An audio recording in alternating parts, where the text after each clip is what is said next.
Welcome to another episode of the Omnibus Podcast, where all subjects are germane.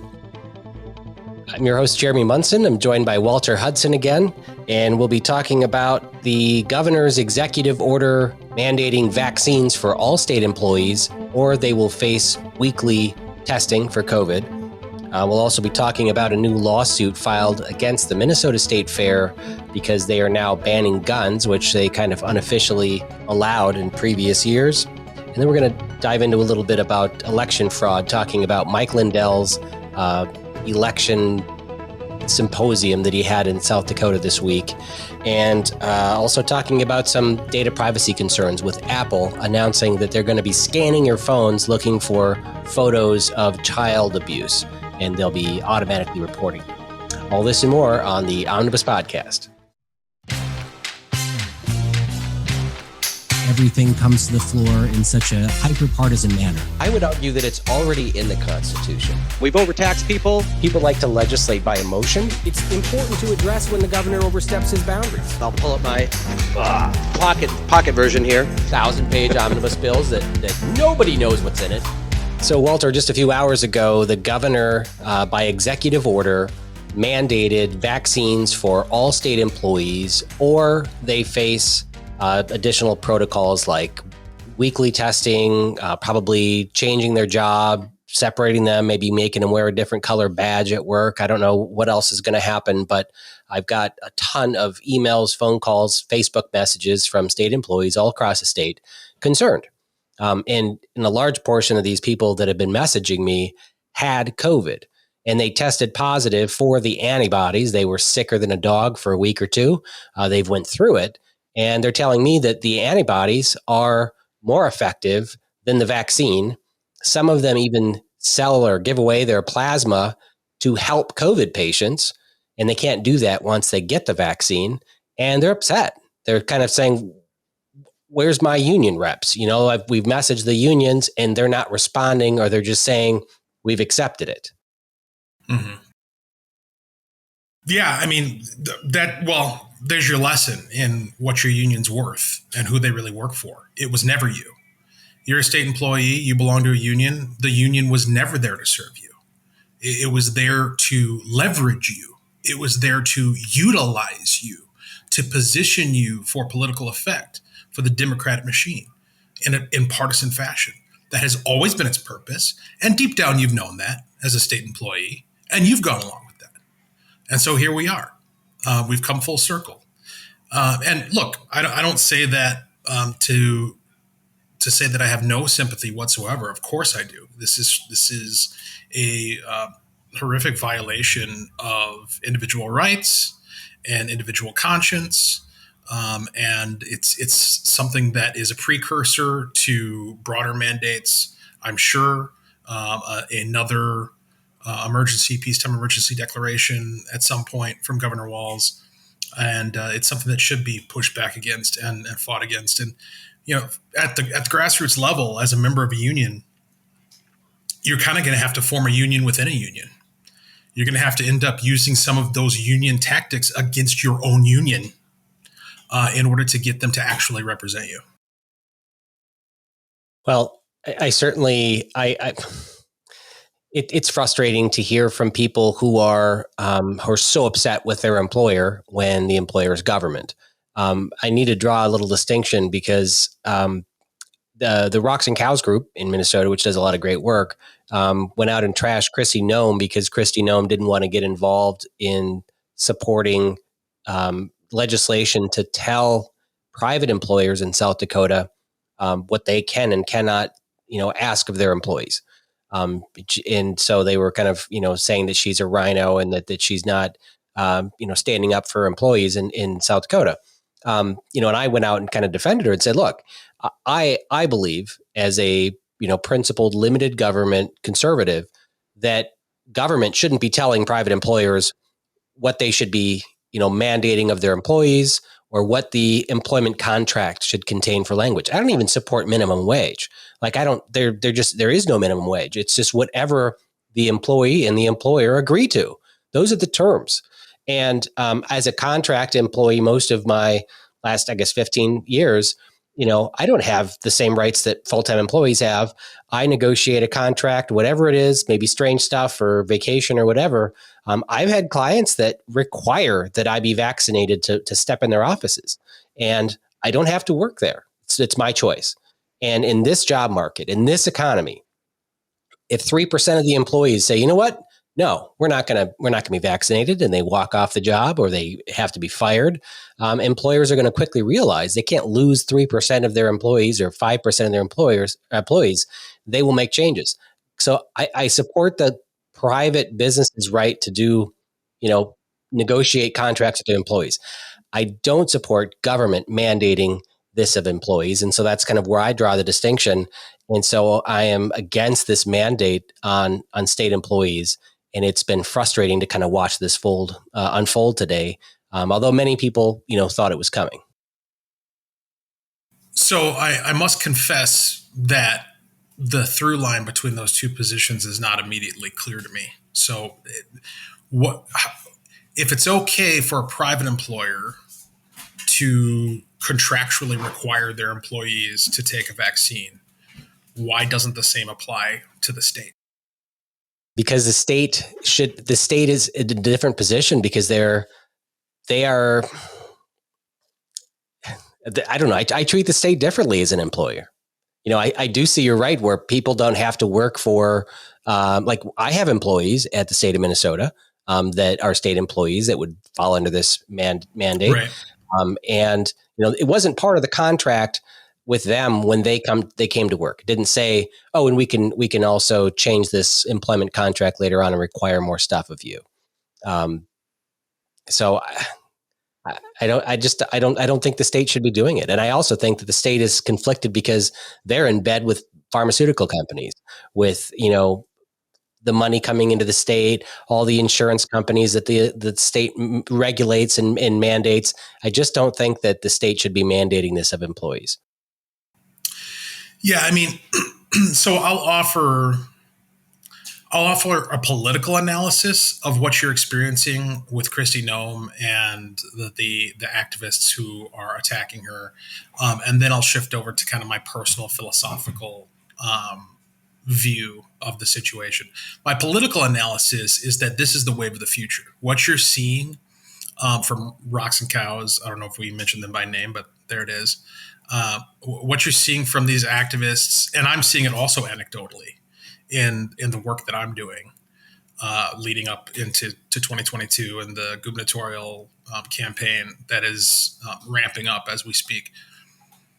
People are not interested in the same old conservative / libertarian bromides that have been kind of the red meat boilerplate talking points of previous election cycles. People are looking for bold proposals and bold action eventually that takes ground culturally and politically.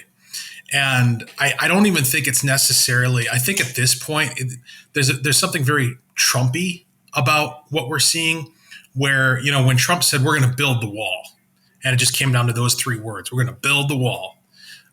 People went crazy, not because they necessarily believed that after electing Donald Trump, a wall was magically going to appear on the southern border of the United States, but because he was willing to go there. He was willing to say, this is what things should look like.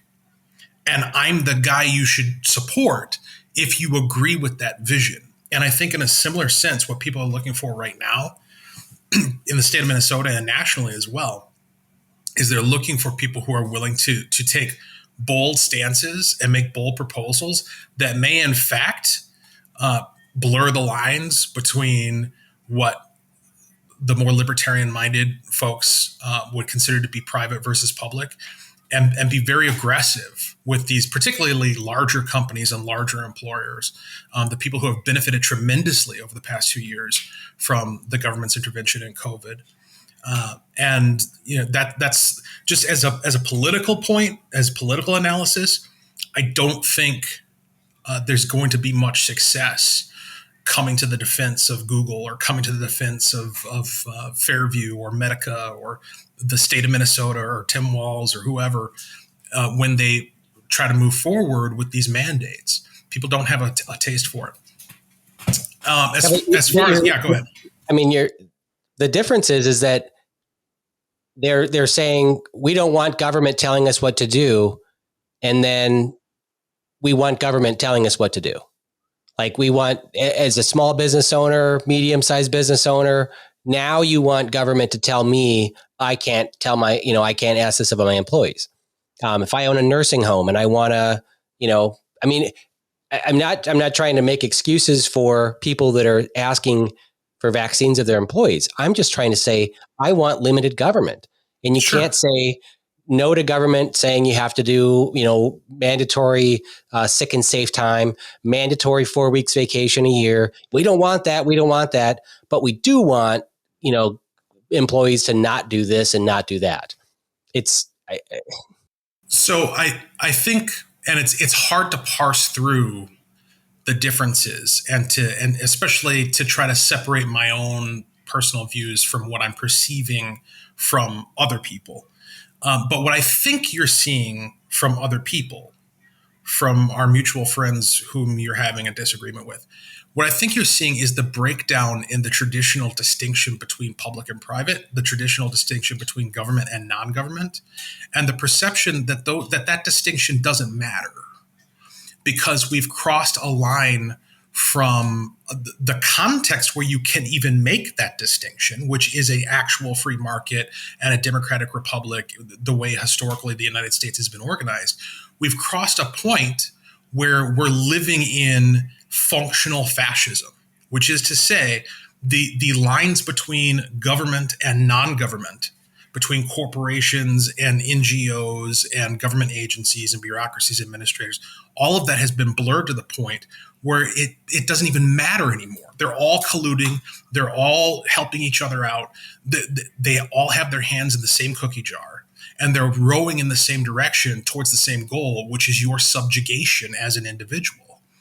When I've been having discussions with people and going round and round on, I want to allow private businesses to do what they want to do.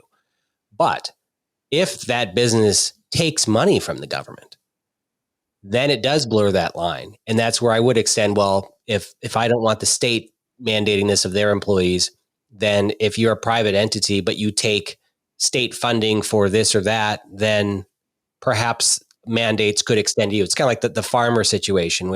I don't like mandating this on farmers, but if they're taking direct funds for this program, then the state comes in and starts mandating stuff, because they basically buy their way into mandating this with farmers, whether it's the buffer strips or whatever else. When they start paying for things, then the government can set mandates on that money. But I want to push back on government every chance I can get. And it frustrates me when Republicans too start joining in the fight. We see this a lot. There was an issue this week with preemption, trying to change housing ordinances at the local level to reduce the cost of building, because so many cities and counties, have specific rules around how construction has to occur. Maybe the lot size has to be 2 acres in this area. And so they want to remove all of these local order, like supersede them from the state level and say, no rules. And it's like, no, I like local control. And I don't like the state mandating how that happens, even if it means that there's going to be larger lots or cities can come up, maybe Albertville says that this is a single family district instead of multifamily. And they want to change that to say you could have multifamily everywhere. Well, I don't want to live around multifamily. That's why I work hard to get to where I am at to get away from that, and maybe I should have a right to say this is single family stuff. But again, it's, Republicans usually want limited government, but then sometimes when they see where government can come in and like mandate stuff, they push for, telling businesses in the private sector what they should be doing. Yeah, in a very peculiar roundabout way, you're bolstering the point that I'm trying to illustrate, which is that government and business are so intimately intertwined. There is such a symbiotic relationship at every level. Having served and currently serving on a city council in Albertville, as you mentioned, it's astounding. It still astounds me, the relationship that we have with applicants. People who are staking tens of thousands, hundreds of thousands, sometimes millions, often millions of dollars on business ventures are coming to us, with apologies to my cohort on the council, a committee of randos, random people from random backgrounds who have no particular expertise in their business and how it's run and what makes it profitable. And we are the bottleneck through which they have to come with hat in hand, begging to be allowed to do their business and to conduct and dispose of their property how they see fit. This has been the case for a long time at every level of government. And I'm not quite sure if local control to that degree is significantly better than control at any higher level. It probably is. But in principle, I don't know that it's better. But it's here and it's not going away. And so I think what you're seeing from folks is there's a perception, and perhaps people aren't able to articulate it in clear terms. Perhaps the books haven't been written yet that unpack what it is that I'm trying to say. But I think people have gotten past a point where they recognize that this distinction between public and private and government and non-government and businesses is academic and has nothing whatsoever to do with the actual world in which they live. The actual world in which we live is one where when you go to work for your private employer, you walk past a bulletin board in the lunchroom that is plastered with bulletins and notices that they are legally obligated to disclose to you about all the things that they can and cannot do, and things that they must do, and things that you can and cannot do and must do. None of that is the result of agreement between you and them. That's entirely mandated by the state. And that creates a culture. The mandates, the legal environment, the regulatory environment in which these businesses operate and in which we work creates a culture which in turn fuels the politics. And the people who operate at a higher level than you and me understand that dynamic, and they leverage it for their own benefit and to work their multi-generational agendas. And people are waking up to that, and they've had enough of it, and they want to throw some wrenches in the gears. And, if that means that, Google or we're going to talk later about, I think it was Apple you were saying, that is going to scan people's phones. If that means they can't scan people's phones, then it means they can't scan people's phones. If it means that Fairview or Medica can't require their employees to give vaccination, then that's what it means. I don't think people care anymore about the notion of private property in a environment where it increasingly feels as though nothing is private by design. Well, and I come from a different perspective because of my employment situation, because I've been, like I said, I've been a contract worker since like 2003 or 4. And, I'm not an employee of, I'm an employee of my own company, and I go into work at different client sites or work remotely for clients. And I don't have any, rights on this contract. We sign a contract to do, deliver service for a certain amount per hour.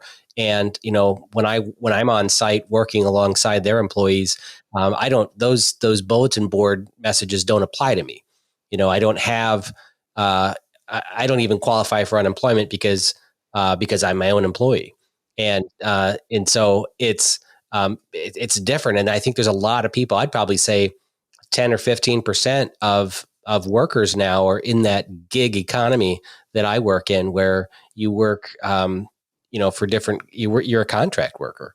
And I think there's more and more people that are in that situation and can negotiate different style contracts when we work to provide services. So, and I know that in California, they're going after them. I know under Obama, the Department of Labor was going after those those type of workers to try to get rid of them and, force all these employers to hire people directly as opposed to hiring consulting companies that have workers for them. But it's when it comes to things like paid time off and things like that, doesn't apply to me. And it's frustrating to see more and more mandates be put on employers because I think employers just start shifting to hire more contract workers. I want to touch on the Apple thing because I know that Google is turned into this evil corporation, and I was an early adopter of Google. I was back when Gmail started, and you had to be like invited to join.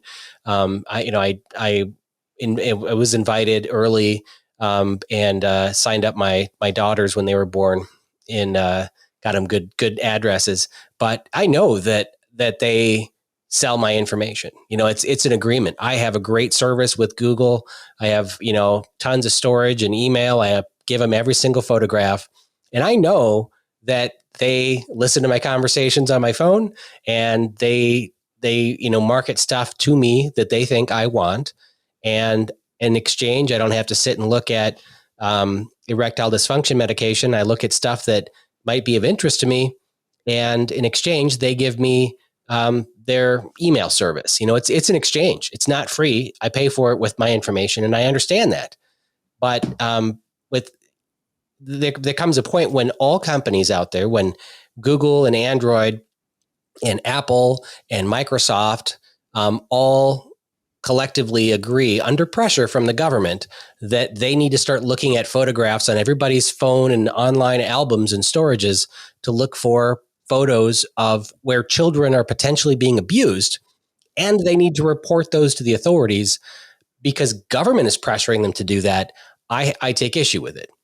If they wanted to do it voluntarily, I just think that government is being too intrusive, and this is where I take issue with it. There was a case in Mankato. There was a professor who had a work phone from the college, and he brought, had some software updates. So he had the IT guys update his software, and he had a video of his daughter who was like 3 jumping up and down on the bed, dancing, naked out of the tub or something like that.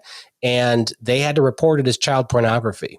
And the guy was fired, was facing charges or something, or they were going to push charges on him, and they decided to just drop it and say it's completely innocent. It was his 3-year-old. But there's a potential for scanning photos and reporting them to, who knows what authority. And, it's an invasion. Or I could send you an email with a virus that would like open and download this, real child pornography to your folder. And then I could frame you in that way, which is also a concern. Yeah. I mean, and again, this goes hand in hand with the, hand in glove with the last topic that we were discussing of the incestuous relationship between government and business. I mean, let's just do the thought experiment of where would the founding fathers be on this? Where would the men who crafted the Fourth Amendment be on the concept of a large corporation leveraging its technology to search the papers and effects, digital though they may be, of Americans without their knowledge, without warrant, without service of a warrant, without knowledge and being able to observe as an agent goes through your premises? No, it's all, you don't see it. You have no control over it, no oversight. And then that information goes where? It goes to the government so that they can prosecute you. How is that not a prima facie violation of the Fourth Amendment? I think it is. I think it is too, because the government they become an agent of the government. When they have these agreements with the government, they become an agent of the government. And the founding fathers would be absolutely horrified at the amount of, illegal searches that occur by agents of the government today. You're absolutely right. But can you sign away your rights? Can you say, look, I want to use your service, but I know that everything is going to go to the government? You probably, you can, but those online agreements are completely bogus because, that you just scan to the bottom, click the I agree thing, because you don't have an option. You can't even use your phone if you don't agree to it.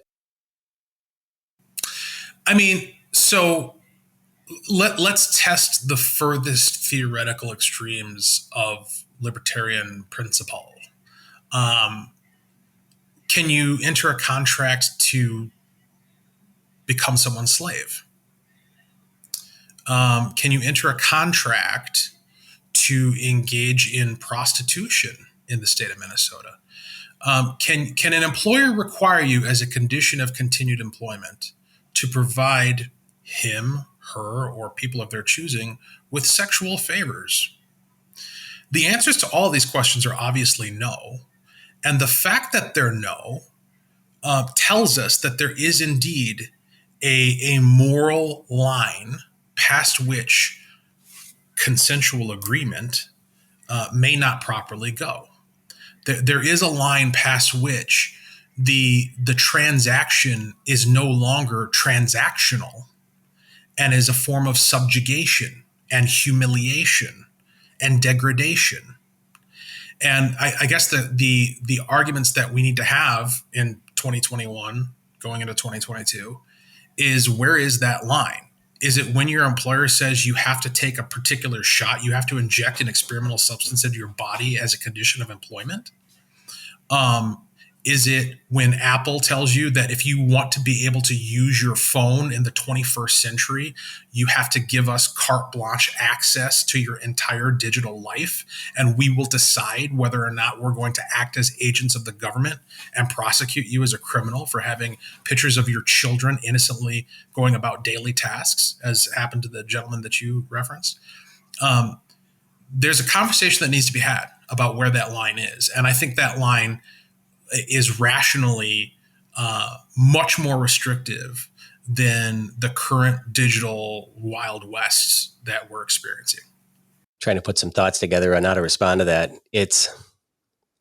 I think I'm just concerned at every level of the expansion of government into our private lives. I can't believe how many times I have to continue to push back on everything and remind people that we want privacy. Right. I did a green energy. I was on a green energy forum on Friday. I was actually sitting in the lobby of the Mayo Clinic because Callie was getting treatment, and dialed into this thing with Senator Nick France and some Democrats and Susie Ackland. And we were talking about are we going to tax electric vehicles because they, don't pay a gas tax? And there's a small tax now. And they said, what about a mileage tax? What about just tracking where you go and we'll just tax you? And I'm like, no, we can't. There may be a minority of Minnesotans, but a lot of us don't want the government to know what we're doing. That's just, we want privacy. And some of us, I'm out there on social media and sharing, probably oversharing, but it's amazing how many people I try to look up and they have like no digital footprint. They're not out there. They're very private, even in this day. Yep. Yeah, no, I know quite a few. I think we all do. I think we all, being of a certain age, know people who you would think that you'd be able to find them online, and they just aren't there. They're like ghosts, and they probably like it that way. Yeah. You have to respect, another blurring the lines of government that comes to mind that was in the headline this week is the Minneapolis Federal Reserve, the bank president, Neil Kashkari. He has been using the actual Federal Reserve's website, the Federal Reserve Bank of Minneapolis, minneapolisfed.org, their website, to lobby the legislature to change the state constitution for this Page Amendment, for the educational reform. It's actually, it's out there and using Federal Reserve Bank resources to research and put together the economics and the plan and the talking about why. If you go to minneapolisfed.org/policy/education-achievement-gaps, he's using the federal resources to lobby for a constitutional amendment on our education. It's totally blurring the lines. Now, is the Federal Reserve actually the federal government? I actually think it's a private company. Is it not? Well, it's a very it's a private organization, but it's about as, I mean, we've been talking about this blending of public and private throughout the course of the show. I don't think there's a more fully realized example than the Federal Reserve. I mean, that is the prototype of the modern fascism that we're seeing. Yeah. And so it's concerning. So the Minneapolis or the Minnesota Reformer, liberal online magazine, put out an article on this. The Fed Bank president defiant in the face of criticism for his lobbying on state education. But it goes through how he's using resources, which are, a lot of paid for by public means, to research and push for and lobby for a massive reform to Minnesota's education that would then require, people would have a fundamental right to quality education, as opposed to just saying it has to be fair and equal in how it's done. It would raise the standard and basically just unleash waves of money, of state money and federal money to go towards education in Minnesota. And it would basically take education funding out of the legislature and just put it in front of the courts. But it's a blurring of these lines. And there's also Republicans that support this amendment that he's pushing. It's just, you're fighting against growth of government at every level, and you just turn around and you see more and more of it. Yeah, we've talked about this before on this topic when we were in our early episodes together, going over equity in education and the critical race theory and that whole agenda. This is all part of that. And it's interesting, you use the phrase "raise the standard" as an effect of what this would be. As a practical effect, it would actually do the opposite. So the rhetoric is, oh, we're raising the standards. But as a practical effect, they would be lowering standards across the board, because that would be the only way to affect what it is that they're trying to achieve. See, when they say everyone has access, or everybody has a right to a quality education, what they mean is we should all come out the other end of K through 12 with the same outcomes. We should all come out with the same grade. There should be no valedictorian. There should be no failures. We should all be cookie cutter, gingerbread men walking down the street with the same stuff plugged into our heads, the same knowledge, the same skills, the same abilities. Now, of course, that's impossible for reasons that go without saying. But the way you affect that, or the illusion of affecting that, is by lowering standards across the board, suppressing development, suppressing education, suppressing the ability of people who could exceed and excel from doing so, and then bolstering through fakery and illusion the achievements and outcomes of those who are on the lower end of the achievement spectrum. And so, this is the effort to destroy what little is left of quality education in the United States system. And the fact that the Federal Reserve is for that, you really have to ask yourself why. What's in it for them? This is a bank for all intents and purposes. That's what they are. That's what they do. Why do they want to change the way education works in the state of Minnesota? How does that fit into their agenda? Well, there is an answer to that. There is a definite interest in the Federal Reserve, so that the children graduating high school, if they're not good at math, then they might be fans of the Federal Reserve. Right? We don't want kids graduating high school saying, "We need to audit the Fed." Right. Another blurring of the lines. This will be a good episode to touch on these weird blurred business / government things. The Minnesota State Fair is actually it's run by a company that is separate from the state of Minnesota, but it's so in bed and in convoluted with right. government that it is an agent of the state. And Right. for decades, I've known people that carry their guns to the state fair because they believe it's state property and run by the state, and they can't deny you the right to carry a gun. And the state fair is, for the first time now, putting metal detectors at the gates and will be prohibiting firearms at the state fair.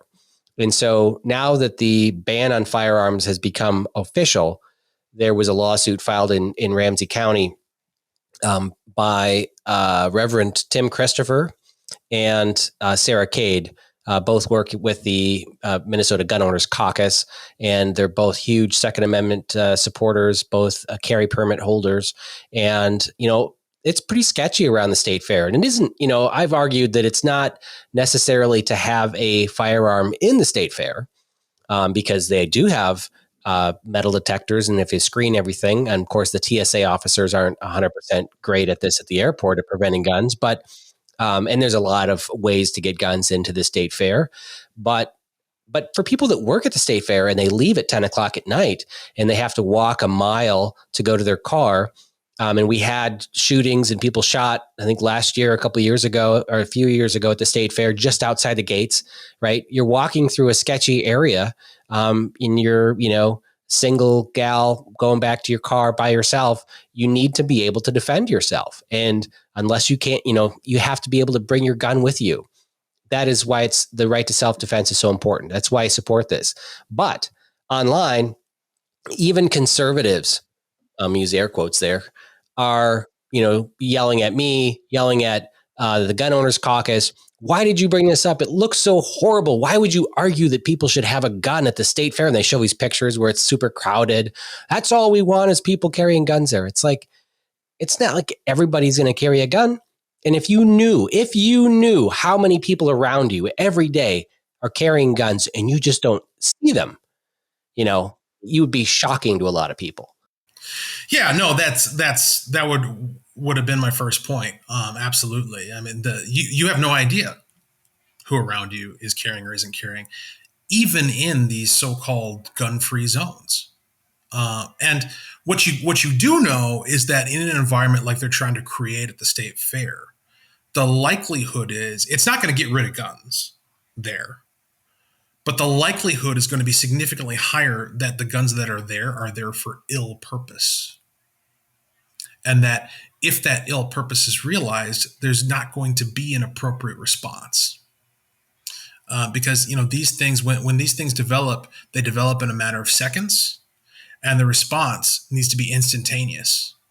And I don't care how many, state fair police, and wasn't there another story about how they were cutting back on state fair police coverage, or the left didn't even want to have state fair police officers at all? Yeah, so the state fair has traditionally been staffed for security. The state fair has a police force, like a person in charge of security. And then all of the officers at the state fair were really mostly Ramsey County and Hennepin County police officers that got to work extra hours, extra shifts, maybe some overtime at the state fair. Plus, officers from rural Minnesota would come down to the fair and not volunteer. They would put in shifts at the state fair. Cops in rural Minnesota don't want to come to Minneapolis anymore or St. Paul. They're just like, nah, not worth it. And the chief security person at the state fair just quit.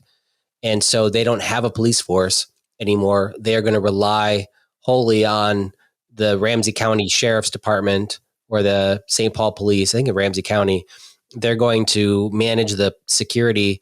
And they were concerned they didn't have the overtime to put in, but they're going to make it work. But it's probably going to be staffed with less officers, and they're going to use metal detectors at the gates to try to, reduce the need for more cops. We'll see how that works. What you're telling me is they're going to have fewer resources, stretched thinner, performing more intensive tasks, the screening of everybody who comes in through metal detectors, which is going to reduce their capacity to patrol, and it's going to reduce their capacity to respond in case of emergency. So if you do have one of these ill-conceived weapons smuggled into the state fair by a would-be criminal, and something goes down, not only are you going to have a delayed response from law enforcement because they're going to be more strained than they have been in past years. But now you also won't have any capacity to respond yourself as a law-abiding citizen if you indeed do not. And look, if they're going to be checking at the door, I mean, it goes beyond. It's one thing for them to say we don't allow them, and then people bring them in and you never know because they're concealed, and how would you? But people are not going to bring them in because they're going to be risking getting arrested, right? Like you show up a place that has a metal detector and there's a gun on you, there's cops there, you're probably going to get arrested for something and charged with something. And so nobody's going to want to risk that for a corn dog. And so the net effect of all of this is that the state fair is going to be less safe than it has been in decades. And we've already seen the environment surrounding the state fair deteriorate in recent years. Recall that BLM was allowed to protest outside one of the main entrances to the state fair back at the height of that movement, the pre-George Floyd height of it, its initial phase. And that was a god-awful policy decision that never should have been made. And this has been the trajectory. The state fair is not for you. It's not by you. It's not about you. It's becoming an occasion, an event that's not about or for anyone. You're running out of reasons to go, and the reasons to not go are stacking up. And I think that's going to have an effect upon attendance this year. I guess we'll see. Yeah, well, especially if they decide to put a mask mandate on attendees of the state fair. That would be kind of the ultimate. I think people would decide they don't want to go. Although I would be so tempted to actually go if there was a mask mandate, just to take pictures of Jake Duesenberg working at his Action for Liberty booth wearing a mask. That would be worth it. But I think it'll be. I think it's awesome. By the way, that Action for Liberty does have a booth because it's just an off year. I mean, next year you're going to have booths from all the gubernatorial candidates, but it's good. I know the Taxpayers League is not going to have a booth for the first time this year, so we need people out there pushing for less government. So I'm glad that A4L is going to be out there. But as far as the lawsuit, today our caucus put out a press release showing our support for the lawsuit because a lot of Republicans were just kind of being moot about this and not getting out there behind this lawsuit. And so I think it's important. We have to say it is absolute, and it applies in all these positions where, hey, it may not seem good, but you should have it's an absolute right. You need to be able to carry a gun for self-defense, and the state shouldn't be allowed to sit and ban, because once we give them an inch on this, then it's going to be, you can't have guns at the state capitol anymore. Can't have guns at the state office building. You have to have a plan, whether it's legal, political, legislative, and you have to have plans on all those fronts to take ground. I do not understand this argument that you've come across from conservatives who are saying, this is a bad look. Bad look. This is the only look. What look should we be taking? What position should we be taking on this? And who do you think? Who are you afraid of offending with this? Because I got to tell you, anybody who is offended by this stance by a gun rights group wasn't going to be with us to begin with.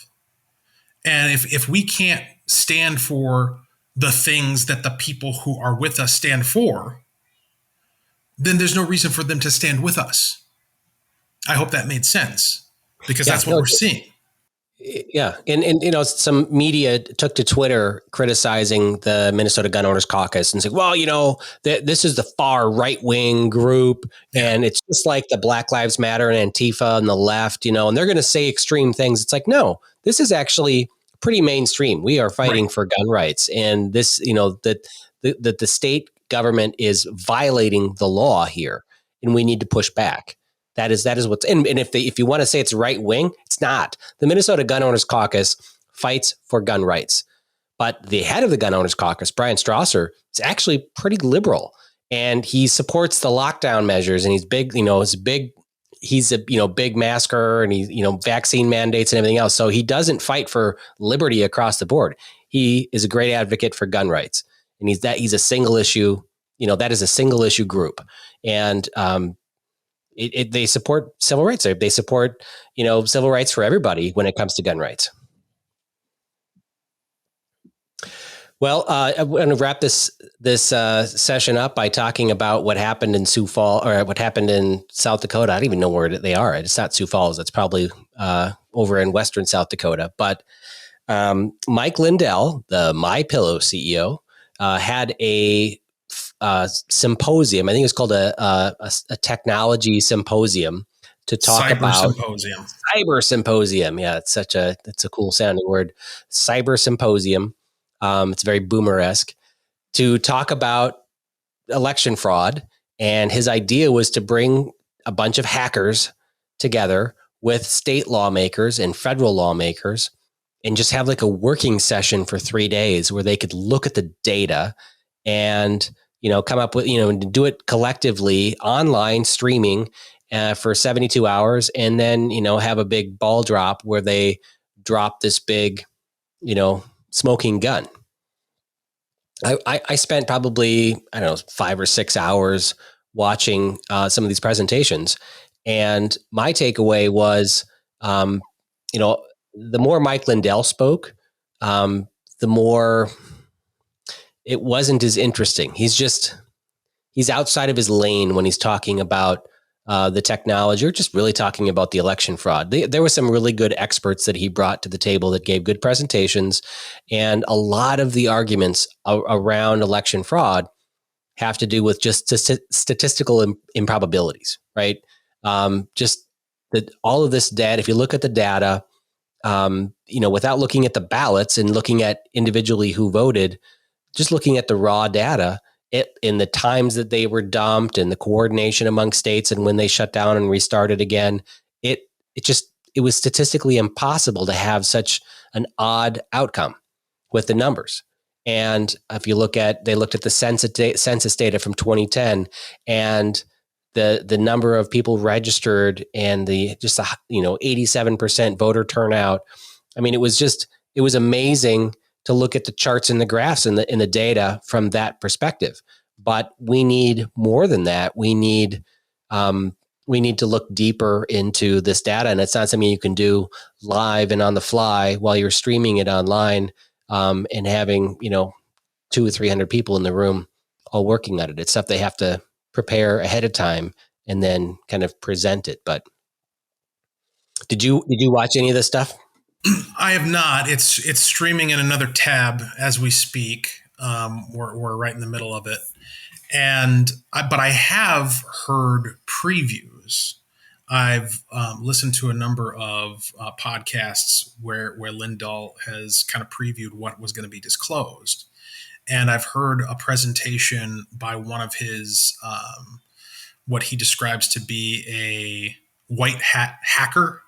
So, somebody who's a good guy, who's working for the good guys, but has all these skills that could be put to ill use if he so desired. And the claim that they were making was that they have digital proof that people who are in the business would recognize as irrefutable that our election was hacked by China. Now, I don't know if that's true. I have no idea if that's true, but it's a hell of a claim. And what this whole thing reminds me of is, unfortunately, was her name Sidney Powell? I think that's the name of the gal who, in the immediate aftermath of the election, did nobody any favors by going around talking about how she had all this evidence that there was voter fraud and this, that, and the other thing, and that she was going to release the Kraken. And it was going to be irrefutable and beyond dispute, but she wouldn't give any details. And people kept asking her, well, can you give us something to substantiate this? And of course, it ended up being, a complete smoke show. There was nothing there. And so, the consequence of that for Sidney Powell is that nobody's ever going to take her seriously again. I mean, the boy can only cry wolf once and be wrong in a situation like this. You're going to bring together this much attention and make this big of a production out of what you're presenting. It damn well better be bombshell. I don't know if that's what Lindell's bringing to the table. It's going to be very hard to even analyze that considering that he's doing it over the course of 3 days through a live stream, is a highly unusual and bizarre way to present information. But maybe that's what's called for. Maybe this is similar in strategy to what Project Veritas has done, where they would drop one video and it would be a shocker, and then they drop another video and it would compound, and then they drop like 8 more and it would all build this case. And the strategy being, you're going to get the denials on the first couple, right? Like people are going to try to dismiss it, and then by time the rock solid proof comes on video 5, now it's a true scandal, right? And so maybe that's part of the strategy here, is to just overwhelm with data and with evidence to where there's really nothing left to dispute. We know there's a problem.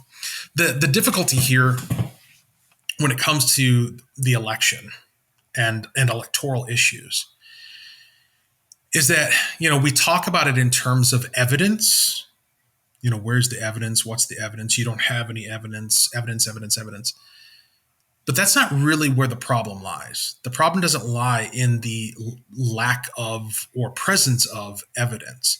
The problem lies in the fact that, one, we can't detect whether or not there is evidence the way the system is currently designed. It's like leaving your alarm system turned off with your door unlocked and ajar. That's the security situation we find ourselves in electorally. And then also the process that is set up judicially to address election issues and election concerns is such that there isn't even a clear path for how to proceed. Like, who are you supposed to sue? Rick Weibel talks about this in detail.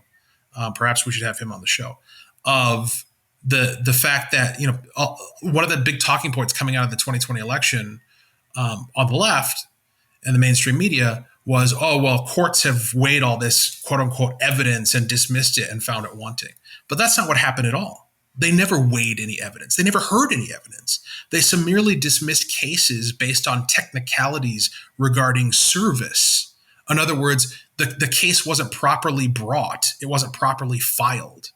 And the reason why is because the technical hoops that you have to jump through in order to file a case against the right person in all of these circumstances in all of these several states is so convoluted that people didn't know how to do it right, or in many cases, there wasn't a right way to do it.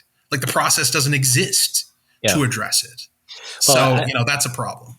And I would agree. I think we've got several issues that Mike Lindell needs to overcome. One is the evidence. And I agree with you. There is tons of evidence.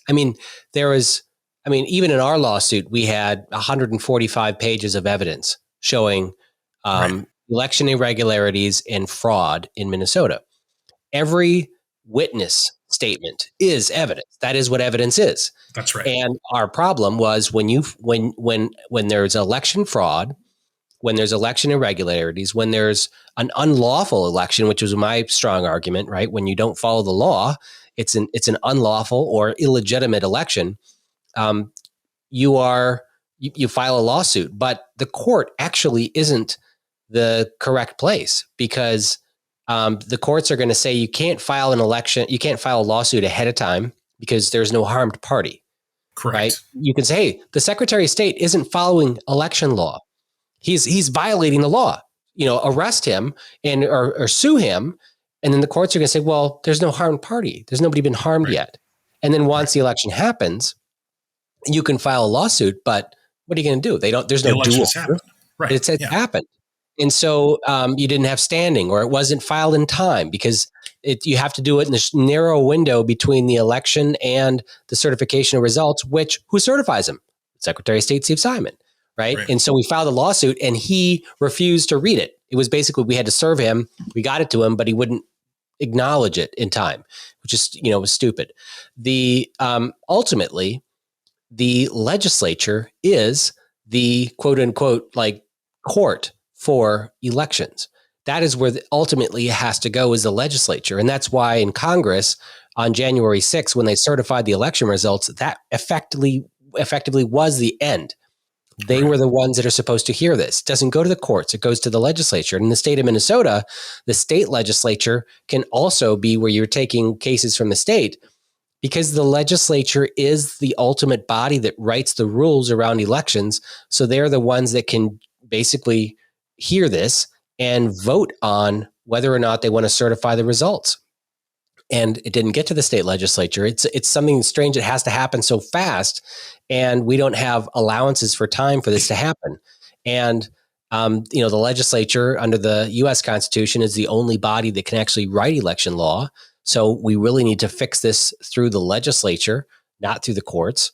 But what I'm trying to wait for is, or what I see as a problem, is Mike Lindell is presenting tons of evidence, and he's drilling down to the packets of data that are transmitted. Now, you can have three, IT hackers on the stage saying, yes, this is absolutely, I can see where there's, communication with this IP and this is a different IP address and whatever. But to a layman like me, and I work in technology, but I'll call myself a layman, it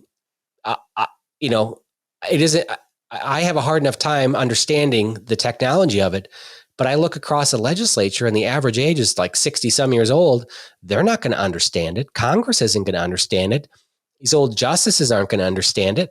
And so what are we to believe, right? How are we to digest this evidence unless we have it presented in a court of law? And then you have to have, experts on both sides debate this honestly.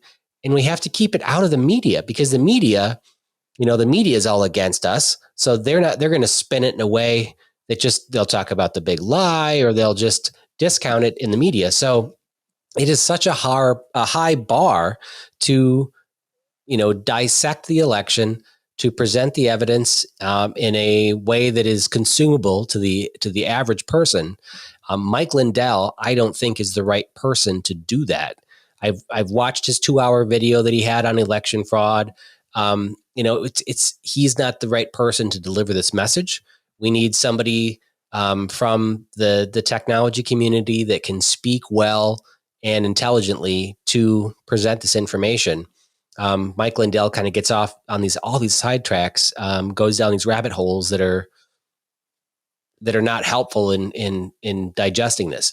I believe that the number one issue that we can unearth, legislation to change our elections for 2022 has to do with the Zuckerberg dollars, right? This nonprofit that came in and installed employees of the nonprofit in state and county governments to run the elections for them. That is, people on the left have to say, no, that's not right, right? That is where we have to really dig up everything. It's going to these cities and saying, these companies were paid to run the elections, and the county elections officer did nothing during the 2020 election because they did everything, and that's where we need to change this.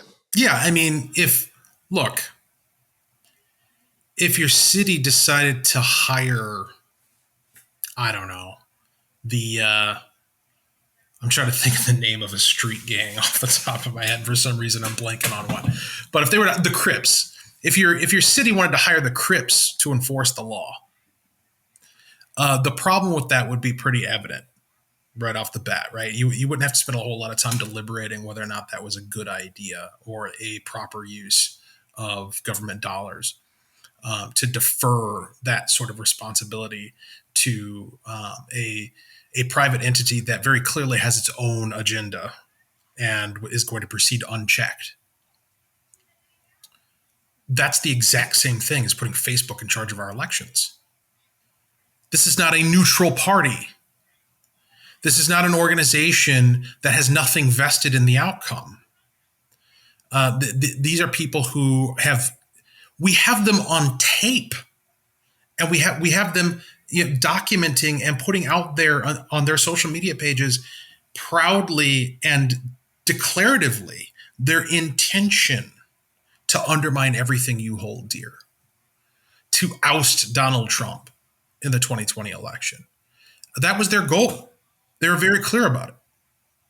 And these are the people you're going to put in charge of the election. And like you say, the government officials who are supposed to be in charge are taking a back seat, or they become figureheads in much the same way that, a chief of police who was put in charge of the Crips, who were going to supposedly handle law enforcement in your jurisdiction. Yeah, he's in charge, I guess, but he doesn't have any ability to control what's actually happening on the street because nobody actually answers to him. And that's the situation that we find ourselves in. So yes, there are deep systemic problems in our election process that require comprehensive, aggressive legislative solutions. And that has to be a top priority for people who are running for office in 2022. Well, I'll lay this argument out for all the liberals that listen to the show. So this is for you, Mom. Back when Obama was running for president, George Bush did like an executive order to allow active military to have additional time to vote. But this isn't overseas military. This was military in the States. And Obama sued because you can't make election law or election rules different for a particular subset of the voters. And so it has to be fair. And by Bush allowing veterans to have more voting rights or more time was, when traditionally Republican sector, it was found to be unconstitutional. So the same could be said for this nonprofit money coming in, $400 million in the election or whatever, to hire groups to go out and set up more polling stations, do remote sending around buses full of people to register voters in Black neighborhoods, right? You're picking a specific part of the voter and giving them more access to voting than equally. So this is basically just using the same argument of Obama's, but you can't do that. You have to make it fair for everyone, not trying to, not trying to spend more money and resources to go after a particular subset of society. So I think that should be the basis of what we're trying to push through legislatively. And you should be able to make the argument on both sides of the aisle, to talk to, liberals and say, we have to stop this unequal spending on voting for one race of people or one group of our voters.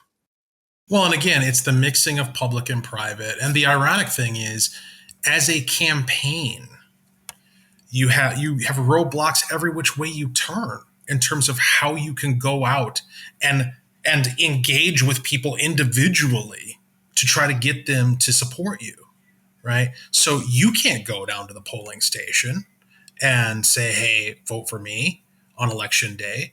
But Facebook can target particular areas to try to turn out the vote.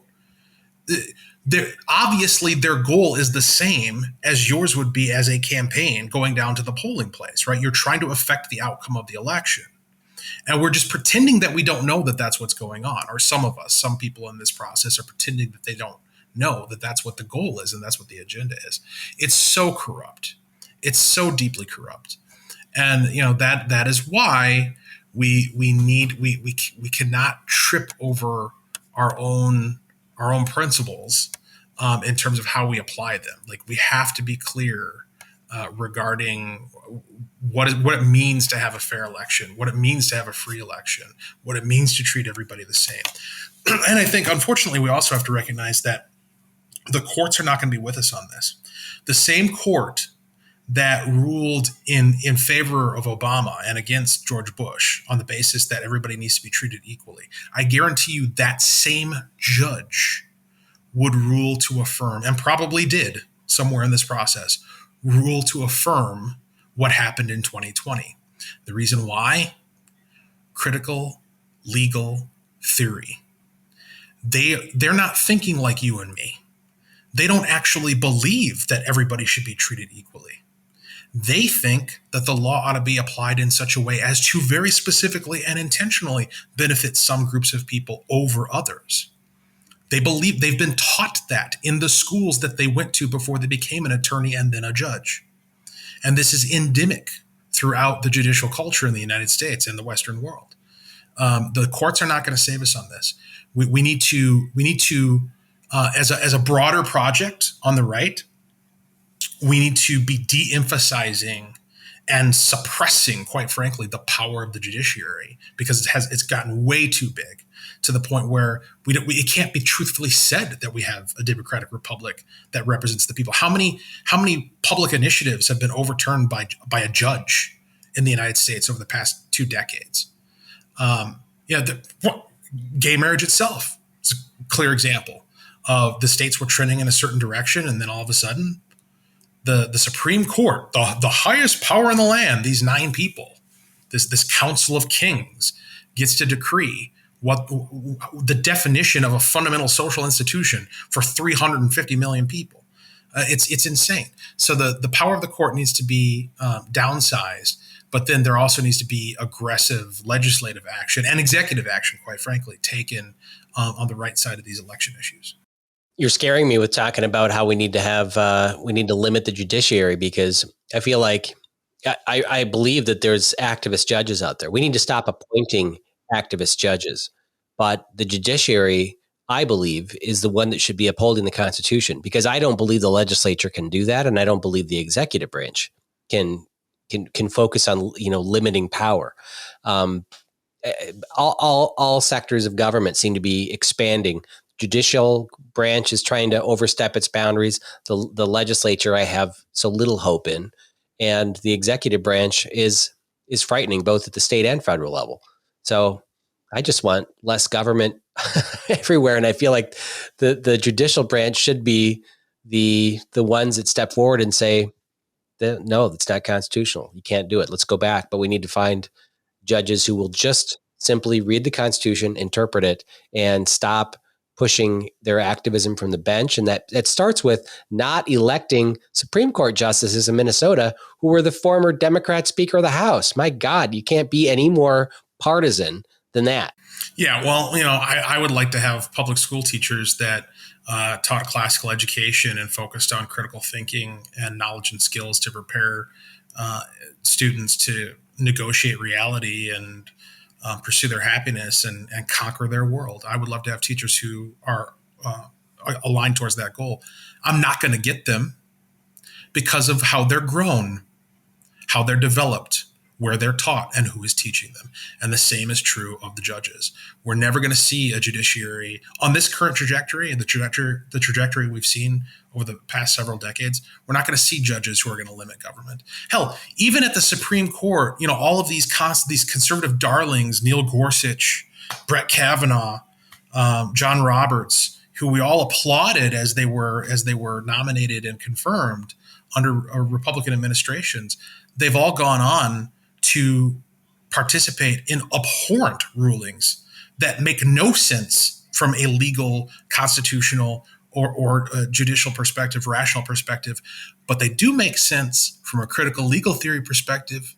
They do make sense from an equity perspective, and that's why they're voting that way, are conservative justices. And if they're doing it, there's no hope that the young crop coming up through these schools that are bolder than ever at teaching cultural Marxism is going to result in us someday having a judiciary that's on our side. It's not going to happen. We're going to have to kick the legs out from under them.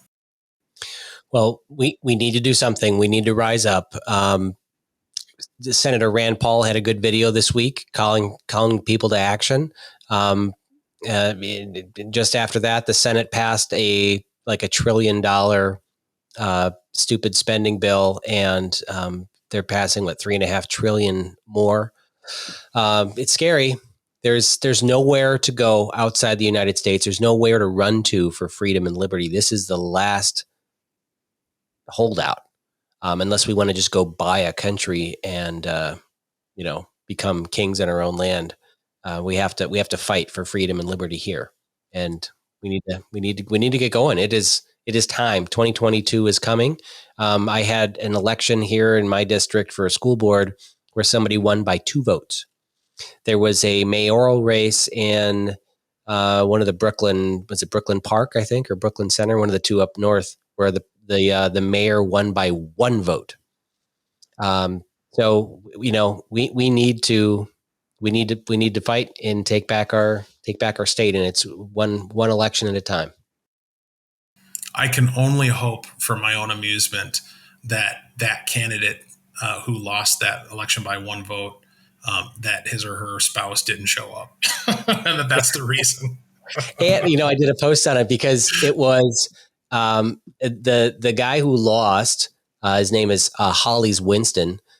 He was running for Brooklyn Park mayor, and he had his endorsed by Governor Walz. He lost by 1 vote. Nice. And the gal that won is Lisa Jacobson, 3,415 to 3,414, with 26 write-in candidates or 26 write-in votes. So, you're right. It's so many people scratch and go, oh, I forgot to show up. I was busy. I forgot to do that. But these are special elections. And in my district, the school board seat was won by just a few hundred votes, or it was just like 300 votes in the whole election because it was filling a position. But, we need to pay attention to local school board, city council races, and get candidates, get going on recruiting candidates for the next election. Absolutely. All right, Walter. Well, thanks for another episode. And it's been a great discussion this week on blurring the lines between government and private industry.